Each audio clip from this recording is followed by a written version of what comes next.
Pregnancy में relationship. क्या आप जानते हैं गर्भावस्था के दौरान कब आपको रिलेशनशिप नहीं बनानी चाहिए और कब आपको रिलेशनशिप बनानी चाहिए? रिलेशनशिप बनाने के क्या फ़ायदे हो सकते हैं, साथ ही अगर आप गलत समय पर रिलेशनशिप बनाते हैं तो इसके क्या नुकसान हो सकते हैं। नमस्कार दोस्तों, स्वागत है आप सभी का बेबी केयर फैमिली पर। आज के वीडियो बहुत ज़्यादा इम्पॉर्टेंट होने वाली है, तो वीडियो को पूरा अंत तक ज़रूर देखिएगा जिससे आपको पूरी और सही जानकारी मिल सके। साथ ही आपकी गर्भ अवस्था का कौन सा महीना चल रहा है हमें कमेंट करके ज़रूर लिखिएगा। तो आइए फटाफट से हम अपनी वीडियो को शुरू करते हैं। रिलेशनशिप बनाना पहले तिमाही में सुरक्षित होता है, यानी कि अगर फर्स्ट ट्राइमेस्टर में आप रिलेशनशिप बनाते हैं तो ये पूरी तरीके से सुरक्षित होता है और पहले तिमाही में आप कोई भी पोजीशन में रिलेशनशिप बना सकते हैं। मगर जैसे ही आपका दूसरा तिमाही शुरू होता है तब आपको पेट पर प्रभाव यानी कि पेट पर दबाव नहीं पड़ना चाहिए। अगर रिलेशनशिप के दौरान दूसरे तिमाही के बाद आपके पेट पर दबाव पड़ता है तो इससे माँ और शिशु दोनों को ही नुकसान हो सकता है। इसलिए आपको दूसरे तिमाही में इस बात का ध्यान रखना है कि पेट के ऊपर कोई भी दबाव ना आए। साथ ही कहा जाता है कि प्रेगनेंसी का जो लास्ट ट्राइमेस्टर होता है वहाँ आपको रिलेशनशिप बनाने से बचना चाहिए।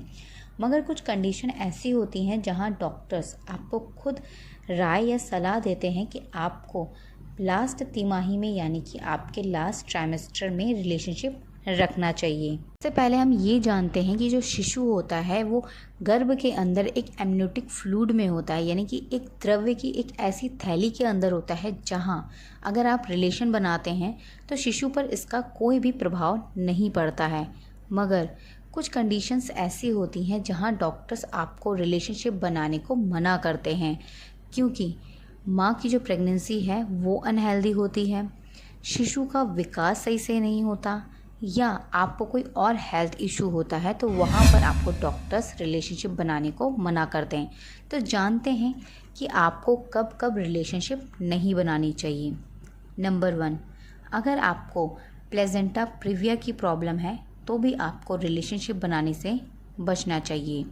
नंबर 2, आपकी जो गर्भाशय ग्रीवा है अगर वो कमज़ोर है तो भी आपको रिलेशनशिप बनाने से बचना चाहिए। नंबर 3, अगर आपकी पहले प्रीमेच्योर डिलीवरी रही हो तो भी आपको इस बार रिलेशनशिप बनाने से बचना चाहिए। या अगर हो सकता है अगर आपका पहला मिसकैरेज हुआ हो तो भी आपको इस बार रिलेशनशिप बनाने से बचना चाहिए। इसी के साथ अगर आपकी ट्विंस प्रेगनेंसी है या ट्रिपल प्रेगनेंसी है तो भी आपको रिलेशनशिप बनाने से बचना चाहिए। इसी के साथ अगर आपकी जो शिशु है उसका वज़न सही से नहीं बढ़ रहा या शिशु की जो हलचल है वो कम रहती है, आपको कोई हेल्थ इशू हो, आपको शुगर की प्रॉब्लम हो, हाई बीपी की प्रॉब्लम हो या कोई और हेल्थ इशू आपको हो, तो ऐसे केस में भी आपको रिलेशनशिप बनाने से बचना चाहिए। इसी के साथ अगर आपको ब्लीडिंग महसूस होती हो या स्पॉटिंग दिखती है तो भी आपको रिलेशनशिप नहीं बनाना है। इसी के साथ आपका जो म्यूकस प्लग है वो गिर जाए या आपको वाटर लीकेज हो रहा हो तो भी आपको रिलेशनशिप नहीं रखना है। ये कुछ ऐसी कंडीशंस हैं जिन पर आपको विशेष ध्यान देना चाहिए और गलती से भी ऐसी कंडीशंस पर आपको रिलेशनशिप नहीं रखना चाहिए। क्या आप जानते हैं अगर आप प्रेगनेंसी के कोई भी महीने में रिलेशनशिप रखना चाहते हैं तो डॉक्टर की सलाह और राय लेना बहुत ज़रूरी होता है, क्योंकि डॉक्टर आपकी पूरी तरीके से जांच करते हैं और उसके बाद आपको सही सलाह देते हैं। इसीलिए रिलेशनशिप रखने से पहले डॉक्टर की सलाह और राय बहुत ज़रूरी होती है। तो अब बात करते हैं अगर आप रिलेशनशिप बनाते हैं तो उसके क्या क्या फ़ायदे होते हैं। क्या आप जानते हैं गर्भ अवस्था के दौरान हमारी बॉडी में बहुत सारे हार्मोन्स रिलीज़ होते हैं, जिसकी वजह से एक महिला अचानक से दुखी होती है, अचानक से खुश हो जाती है, कभी बहुत चिड़चिड़ी होती है, कभी बहुत गुस्से में होती है, कभी बहुत परेशान होती है और कभी बहुत शांत होती है। तो ये सारी प्रॉब्लम्स होती हैं। साथ ही हो सकता है किसी की कुछ बातें आपको बुरी लग रही हों या आप कुछ मेंटली प्रॉब्लम में हो या मेंटली आप पे कोई प्रेशर हो, तो ये सारे जो चिड़चिड़ापन आपके अंदर होता है और आप अगर रिलेशनशिप बनाते हैं तो इन सारी प्रॉब्लम से आपको रिलीफ मिलता है, आराम मिलता है। एक महिला रिलेशनशिप के बाद बहुत पॉजिटिव भी हो जाती है, इमोशनली अपने हस्बैंड के साथ जब वो कनेक्ट होती है तो उसके और उसके हस्बैंड के बीच बहुत अच्छा बॉन्ड बनता है। आप इमोशनली स्ट्रांग होते हैं, आप शांत हो जाते हैं और जो भी इम्बैलेंस आपकी बॉडी में होता है वो भी सब बैलेंस हो जाता है। इसी के साथ आपकी बॉडी में कुछ एंटी बॉडीज़ रिलीज़ होती हैं जिससे बेबी और माँ दोनों को ही फ़ायदा होता है।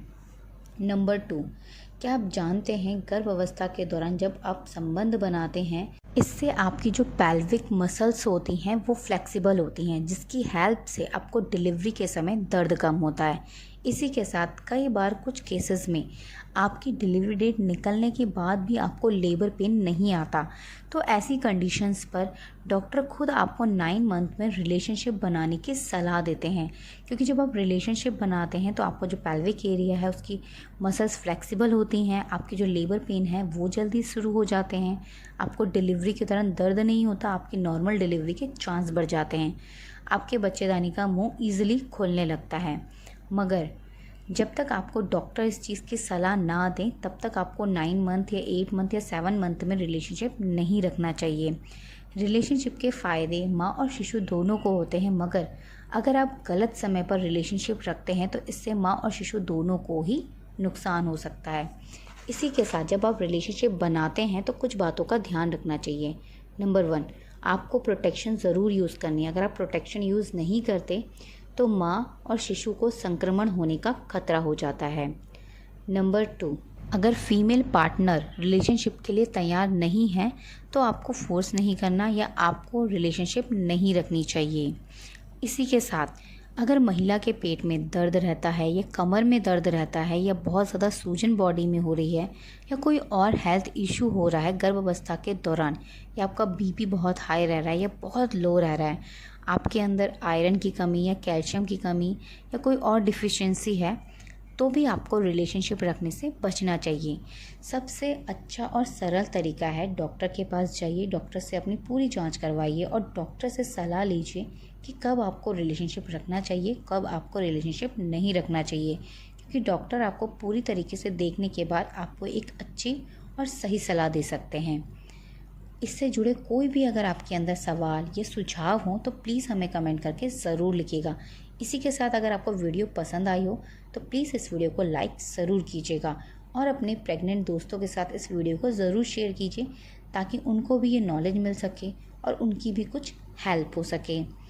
अगर आप हमें फेसबुक या यूट्यूब पर पहली बार देख रहे हैं तो प्लीज़ हमारे चैनल को फॉलो और सब्सक्राइब ज़रूर कीजिएगा ताकि प्रेगनेंसी और बेबी केयर से जुड़ी ऐसे ही इम्पॉर्टेंट वीडियोस आपको मिलती रहें। हमारी वीडियो को पूरा देखने के लिए आप सभी का धन्यवाद। मिलते हैं आपसे नेक्स्ट वीडियो में, तब तक के लिए अपना ध्यान रखिएगा। धन्यवाद, नमस्कार।